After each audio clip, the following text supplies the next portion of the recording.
Bem, então, amigos, prosseguindo, eu falei que ia tratar das obrigações do locatário, na verdade são as obrigações do locador, ok? Bem, vamos lá. Primeira obrigação do locador. As obrigações do locador estão especificadas pelo artigo 566 do Código Civil. São basicamente 3 obrigações, embora o 566 tenha apenas 2 incisos.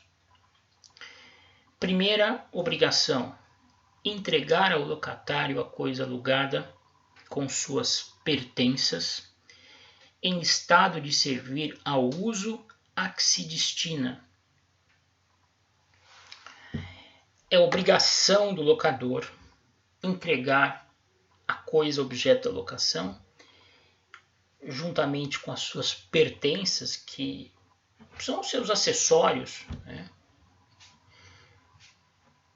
Isso vale, por exemplo, para uma locação de imóvel rural ou de uma locação de imóvel da União, do Estado, do município, que ele vem acompanhado de todos os seus acessórios próprios, os seus daquilo que o acompanha, né?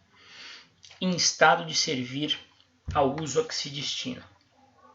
Ou seja, de nada adianta que a coisa objeto da locação seja entregue ao locatário numa condição que não possa ser utilizada, que não possa ser empregada por ele para os fins para os quais a coisa existe.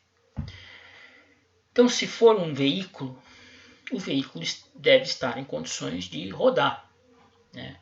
Um veículo com os pneus imprestáveis, com os pneus furados, com os pneus carecas, sem condições de uso, acabarão inviabilizando, né, o próprio objetivo do contrato, a razão pela qual o locatário decidiu celebrar a locação. Se a coisa for entregue dessa forma, o locatário tem o direito de resolver a avença em função do inadimplemento de uma obrigação prevista em lei para o locador. Existe uma presunção que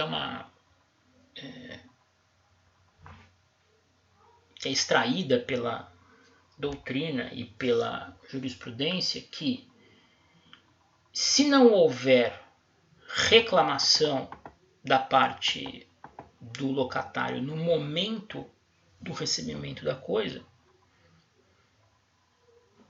entende-se que a coisa estava em perfeito estado de uso. Então, o momento para o locatário reclamar algum defeito que a coisa tenha, em princípio, é o momento da sua entrega. É lógico que alguns defeitos eles só vão aparecer no momento da utilização propriamente dita. Eles não aparecem de imediato, eles não são visíveis a um primeiro olhar.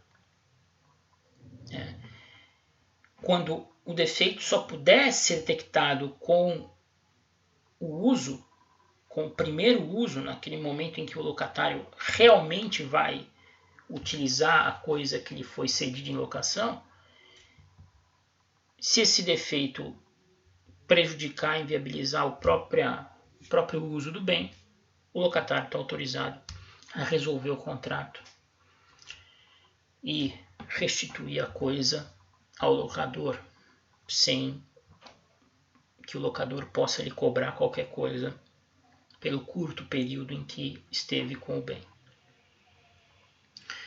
E mesmo essa presunção de que a coisa está em condições de ser utilizada, se não houver reclamação no momento da entrega, quando o defeito ou o problema for aparente, ela não é absoluta, né? O locatário pode em juízo, demonstrar que havia razões plausíveis para que ele não pudesse perceber que a coisa apresentava aquele defeito que inviabilizava o seu uso. Segunda obrigação do locador, segunda parte do inciso 1 do 566. Manter a coisa no mesmo estado pelo tempo do contrato, salvo cláusula expressa em sentido contrário, no sentido contrário. Então vejam, em princípio, cabe ao locador realizar os reparos necessários para que a coisa seja mantida em condições de uso. Então, em princípio, sendo o contrato omisso, compete ao locador providenciar qualquer espécie de reparo necessário para que a coisa continue em condições de ser utilizada. Vejam, se o contrato for omisso a esse respeito. Normalmente, nos contratos de locação, o que se encontra são cláusulas em sentido contrário, em que ao locatário é atribuída a obrigação de realizar os reparos necessários para que a coisa permaneça, continue em condições de ser utilizada. Ah, mas se eu locar um veículo numa locadora de veículos, essa cláusula que me obriga a custear, realizar os pequenos reparos que a coisa necessitar durante o período em que eu estiver com ela, com o veículo, é abusiva? Não, aqui não é uma cláusula abusiva, porque existe autorização na legislação para que ela seja introduzida. E ela vai ser introduzida pelos fornecedores quando a locação tiver se dado em meio a uma relação de consumo, na grande maioria dos casos, em 99,999% dos casos. Tá? Agora, uma coisa importante. Pequenos reparos que não decorram, cuja origem não esteja necessariamente relacionada com o tempo, deverão ser custeadas pelo locatário. Despesas que sejam